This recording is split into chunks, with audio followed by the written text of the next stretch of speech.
បើវត្តមានអូនធ្វើឲ្យអារម្មណ៍បងមិនល្អ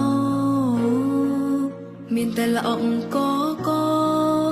បងអាចប្រាប់ត្រង់បានអូនមិនទៀមទាក្នុងនាមជាមនុស្សរំខានត្រាប់ត្រង់ក៏បានអូនសុខចិត្តដើរចេញមិនបន្តក៏មិនឲ្យគេចាំរាប់ខែឆ្នាំចាំយើងបែកគ្នាដល់ពេលវេលាមិនអាចខត់មនុស្សអងចិត្តរំខានបងយូរពេកហើយល្មមត្រានត្រាយទៅរកគ្នាថ្មីដែលគេល្អល្អជាងស្រីមានអ្វីអ្វីដែលបងប្រាថ្នាស្រឡាញ់បងស្រឡាញ់ខ្លាំងភ្នែកស្រវាំងមើលមិនឃើញថាបងអងចិត្ត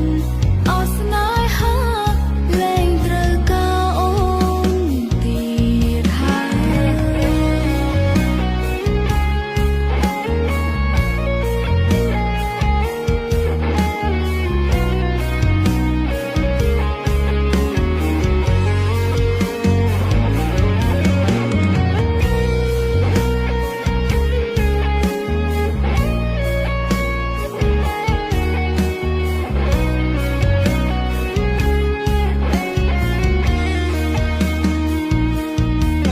មិនបន្តក៏មិនឲ្យគេចាំ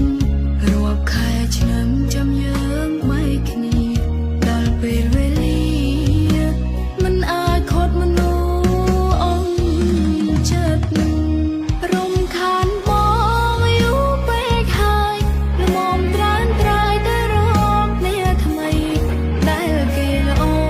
ល្អជាងស្រីមានអ្វីអ្វីដែលបងប្រាថ្នាស្រឡាញ់បងស្រឡាញ់ខ្លាំងភ្នែកស្រវាំងមើលមិនឃើញថាបងអងចិត្តអស់ស្នេហាលែងត្រូវការអូនទៀតហើយរំខានប